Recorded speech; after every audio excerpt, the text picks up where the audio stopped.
The International Space Station isn't just a symbol. It's a powerhouse of cutting-edge science, constantly revealing secrets that defy Earth's limitations and drive us farther into the cosmos.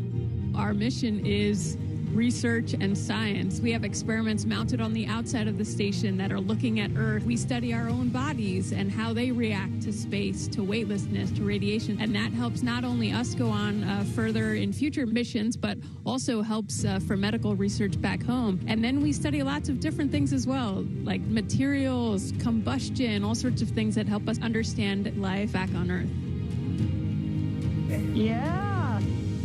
Microgravity doesn't play by the rules. It flips them upside down, transforming how liquids flow, how flames burn, and unraveling biological mysteries before our eyes.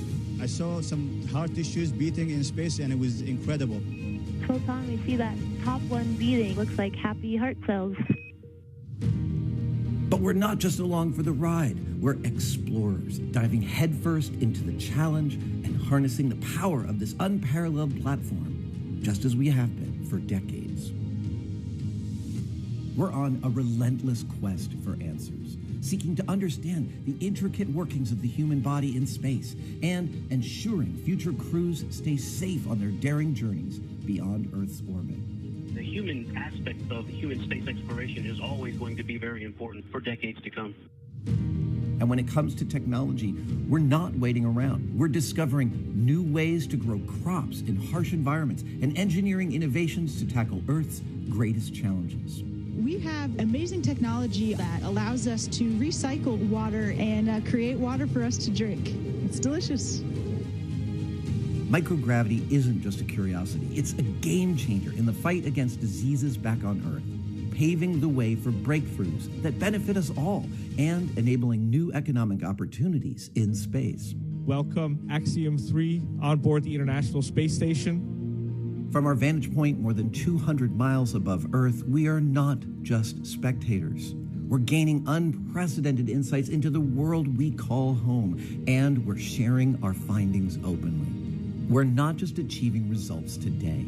We're sparking inspiration in future generations of explorers and embracing the power of global collaboration as we reach for the stars. What was your favorite experiment on the International Space Station? Toby, great question. My favorite experiment was the one that I got to eat. It was us growing hatch chili peppers in our plant habitat. Station Huntsville on 2, we have video in Node 1. Look at those chili peppers.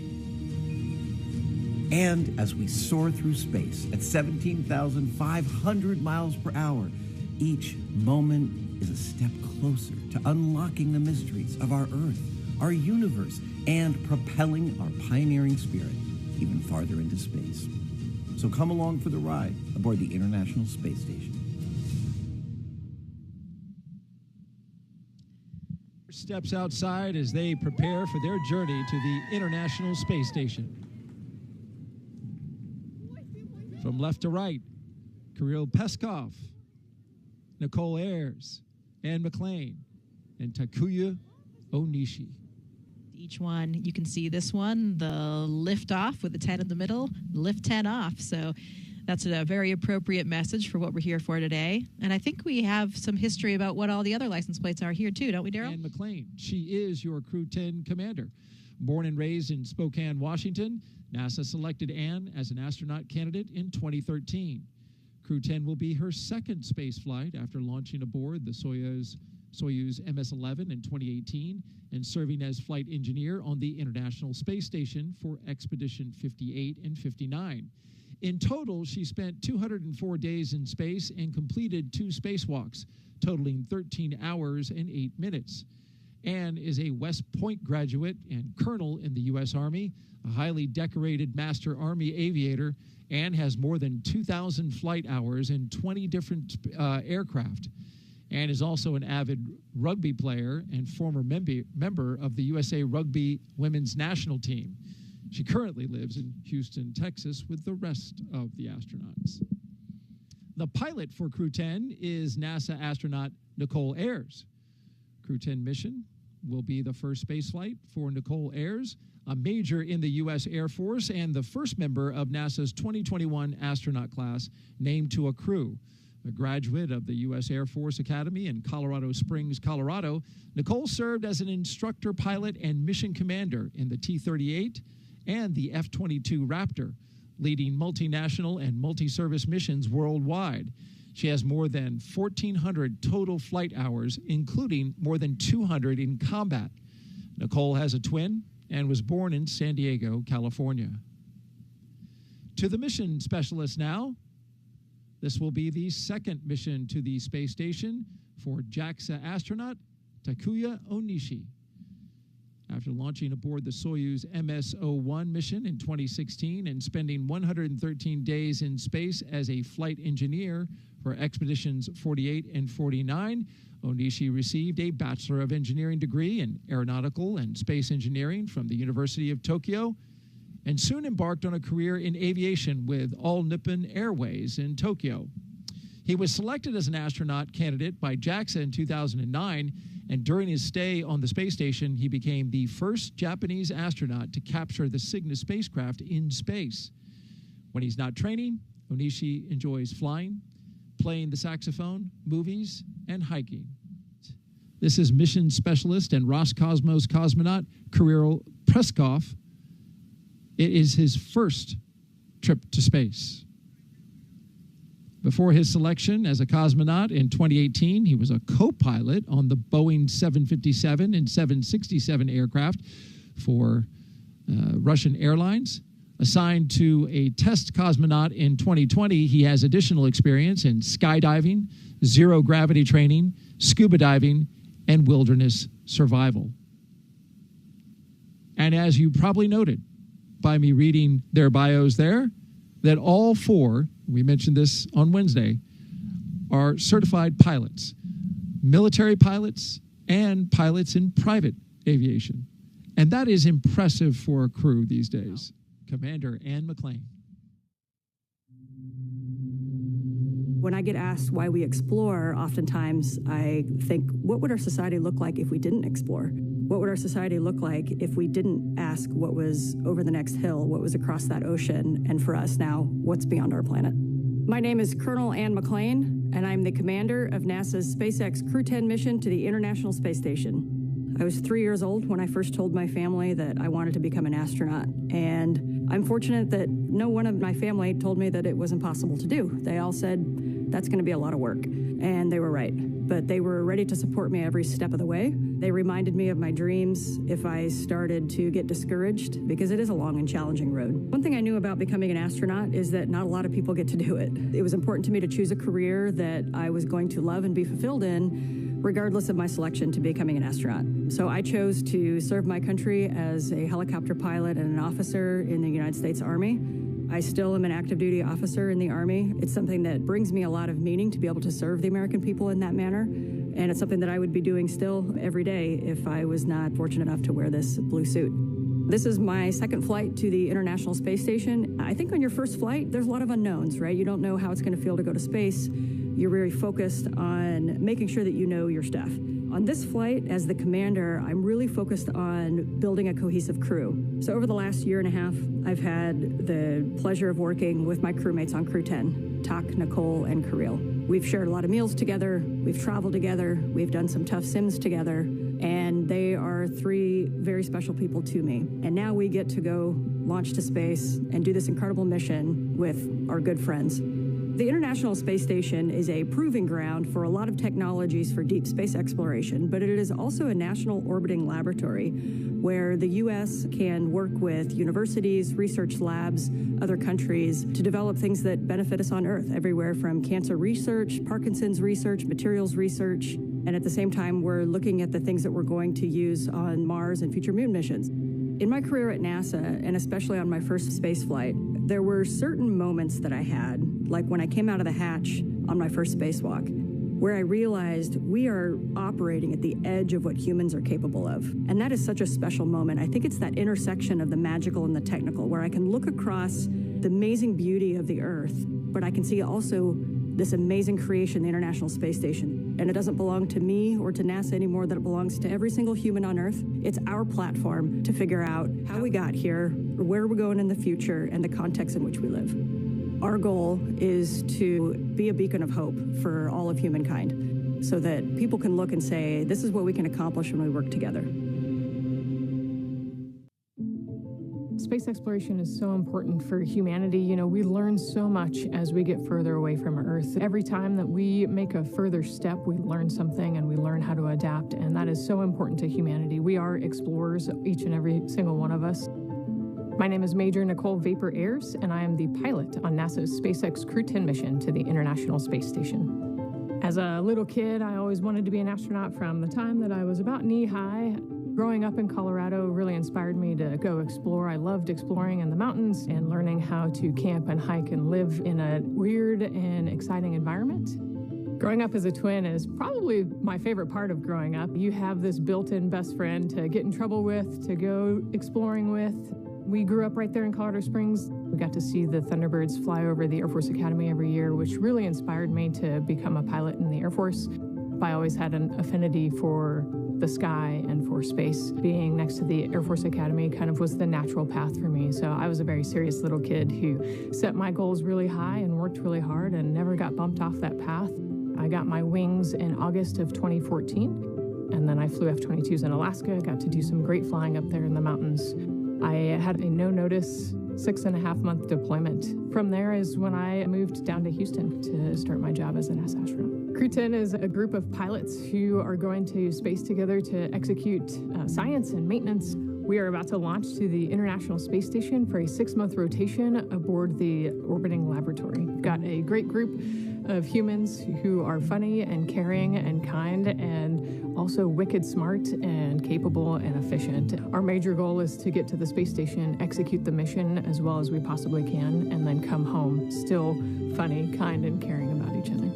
Doing science in space is so important because here on Earth, there's gravity and it's a force that holds things down, and in space we can remove that force. And so we get a glimpse into processes and forces and structures that are too small or too weak and they can't actually flourish here on Earth. Long duration spaceflight is so important for human research to figure out how humans adapt and what happens to your body in microgravity. We get to learn how hardware and plants react in space, and we get to put them in this environment that's pretty harsh. You know, we're outside of the atmosphere, and now we don't have the protection of the atmosphere. What happens to those things, and how do we fix them, and how do we better prepare our people, our hardware, our food, our water systems for that deep space exploration?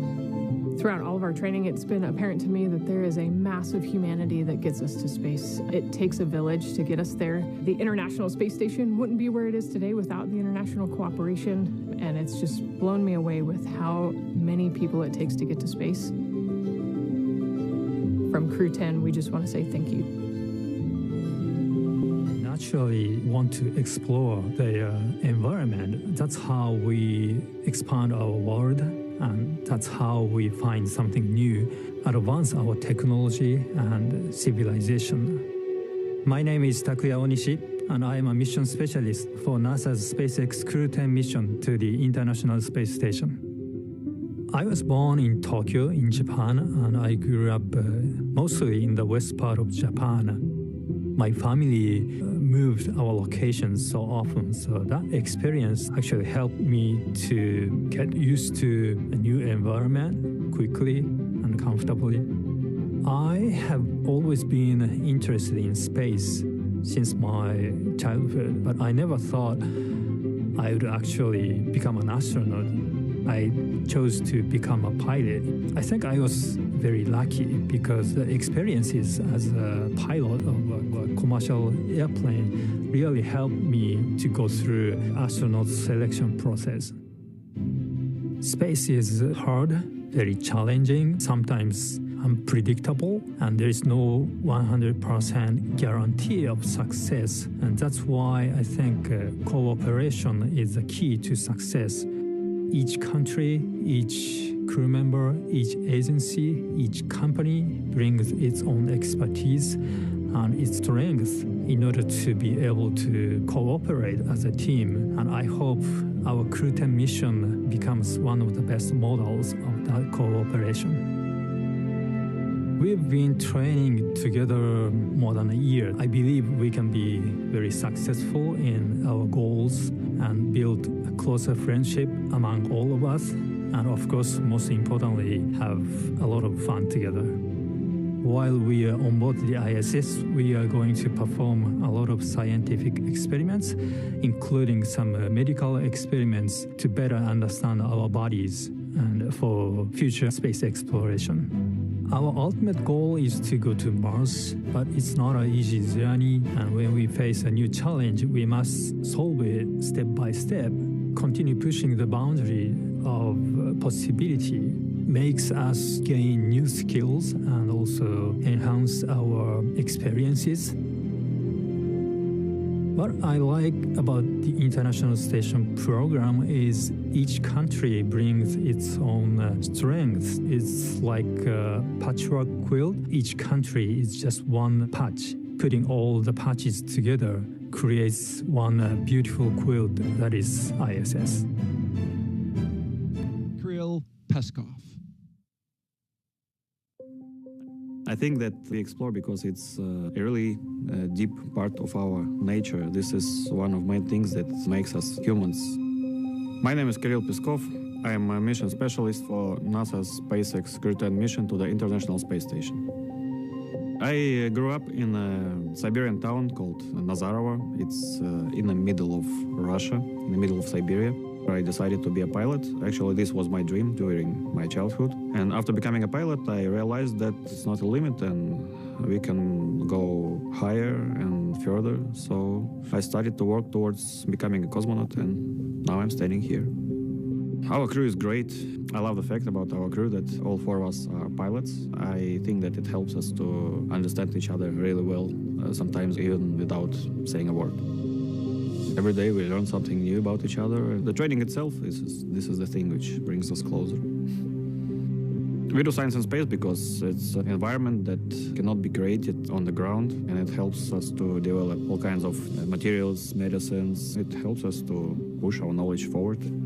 I think doing research is not only on station, but everywhere is somewhere deep inside in human nature. And this hunger for exploration, this is one of the main things which drives us forward and helps us to survive as a species. I think it's hard to overestimate the value of international cooperation in space exploration because it takes much time and effort represented by how much money spent to space exploration. So like more people and more ideas we have, faster the exploration goes and safer and better our life on Earth becomes. I love the space exploration because it's the endless process. When I became a cosmonaut, I was surprised how big this team is. The team who makes these flights possible. It is like thousands and millions of people, and what I would say is to say thank you, not only for aerospace industry agencies, but also for all the people who are involved in creating something and in different kinds of research. You are making the world better. The Crew 10 mission is going to be a rotational mission to the International Space Station. So we will launch aboard the SpaceX Dragon capsule and the Falcon 9 rocket. I'm just enjoying the way towards the launch. Of course, I'm looking for the day of launch. And we are going to stay there about a half a year. So the first goal of Crew 10 is to continue learning about the Dragon and the Falcon 9 rocket that we're going to be flying on to enable SpaceX to continue their development of rockets and even private astronaut missions in the future. The other mission is to get us safely to the International Space Station so that we can crew this incredible national orbiting laboratory that we have and continue the science experiments that we have ongoing there. One of the unique characteristics of the International Space Station is microgravity. We get to learn how humans and plants and other types of hardware react in the space environment and the microgravity environment. And it helps us to develop all kinds of new materials, medicines, and it helps us to push our knowledge forward. The discoveries that we make on board the International Space Station then inform what we do on Earth, and it allows us to further both humankind here on Earth and get to further places in the universe. So I've often been asked why we explore, and I think it's different for everybody. When people are born, they naturally want to explore their environment, first as babies, and then as kids, and finally as adults. That's how we expand our world, and that's how we find something new. Every time that we make a further step, we learn something and we learn how to adapt, and that is so important to humanity. This is probably the main things which drives us forward and helps us to survive as a species. There are so many unknowns in space, and as explorers and as humans, we want to find out what's in that unknown. For me, it's the fact that I get to be a small piece of figuring out what the unknown is and taking that next step to get to the moon and to Mars and the Artemis program. Our ultimate goal is to go to Mars, but it's not an easy journey, and when we face a new challenge, we must solve it step by step. I think that's one of the biggest benefits of the International Space Station. We're outside of the atmosphere, and now we don't have the protection of the atmosphere. What happens, and how do we better prepare our people, our hardware, our food, our water systems for that deep space exploration? It's really important on the space station that we learn those lessons now when we're in low Earth orbit. That way we know what we need to bring with us when we go onto the moon with the Artemis program. One of the things that we do on the International Space Station is work with our international partners all across the world. I think it's hard to overestimate the value of international cooperation in space exploration, because we all know that it takes much time and effort. Space is hard, it's very challenging, it's sometimes unpredictable, and that's why I think cooperation is the key to success. The International Space Station wouldn't be international without all of our partners. And our goal is to be a beacon of hope for all of humankind, so that people can look and say, this is what we can accomplish when we work together. T-minus 10, 8, 7, 6, 5, 4, 3, 2, 1. Ignition and liftoff.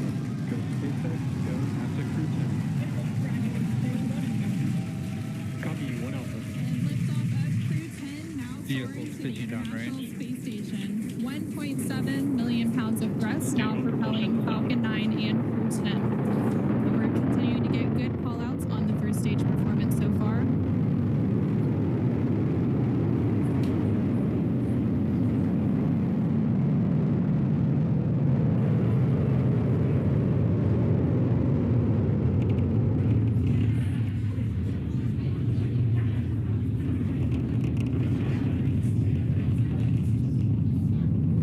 We're now 40 seconds into today's flight. Power and telemetry nominal.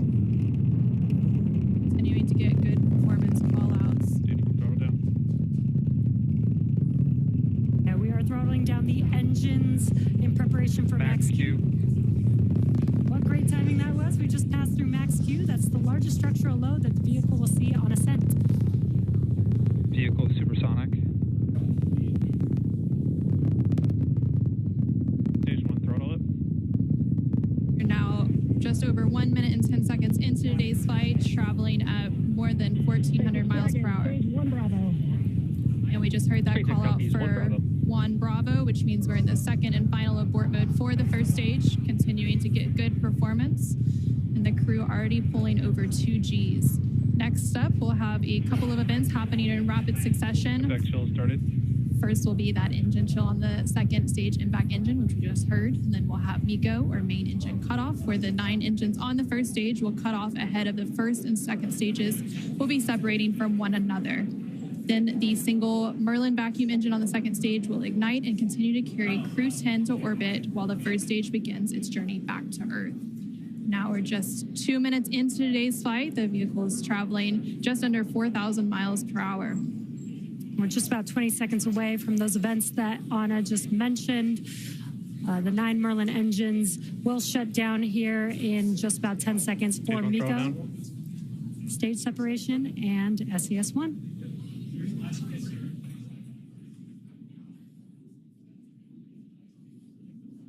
Main engine cutoff. SpaceX Dragon, 2 Alpha. Stage separation confirmed. Copy, 2 Alpha. Great call-outs and incredible views there on your left-hand screen. On your left-hand screen, you can see a view from stage 1. And an extremely excited crowd here in Hawthorne. Awesome views of that boost. Minute mark. Coming And there we have our first images of the crew inside the Dragon spacecraft as they make their way into orbit. Dragon, SpaceX, nominal trajectory. Continuing to get good call-outs. SpaceX Dragon, copy nominal. Stage 2 continues to be on power with in its firing until we get to that second stage engine cutoff around the 9-minute mark of flight. About 5 minutes of flight to go before Dragon will be flying free.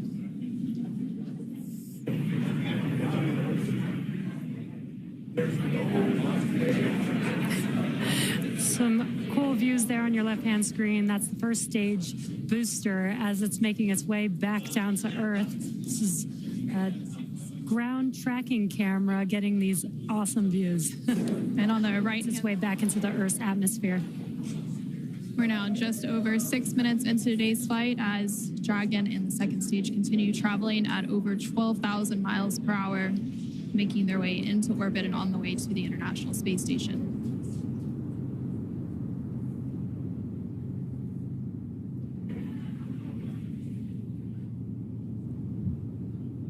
There we just saw on the screen, it was very quick, but we had the entry burn, which we got some cool views of that from the ground, which is awesome.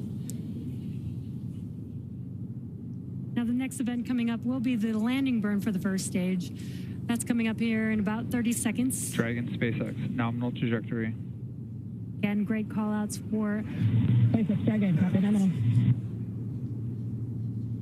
Confirmation there from the crew as they continue to make their way into orbit. Now 7 minutes into today's flight, the first stage making its way back down to Earth and the second stage continuing to fire.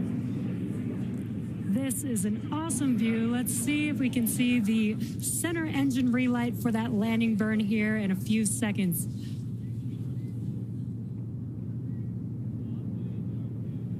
There's that landing burn. Let's watch as Falcon 9 touches down on landing zone 1.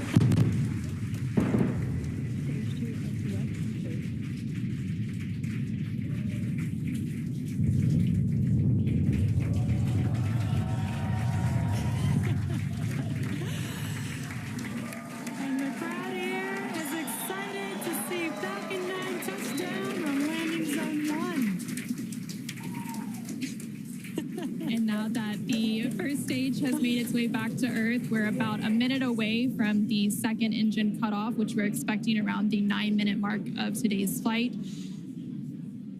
SpaceX, nominal orbit insertion. And there we heard confirmation Launch escape system disarmed. Good confirmation of orbital insertion. Crew 10 is now well on their way to the International Space Station following a 9.5-minute flight uphill. Is preparing for Dragon separation here, which should happen shortly. In about 10-15 seconds is what we're expecting. And we're preparing for stabilizing the second stage so that we can have a smooth separation. And there you can see on the left-hand side of your screen, the crowd is going wild. There on your screen you can see that Dragon separation, that second stage making its way, and Dragon is now flying free.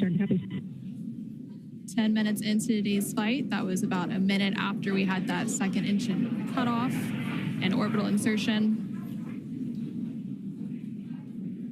And it looks like a good separation, good rates. Dragon now flying free.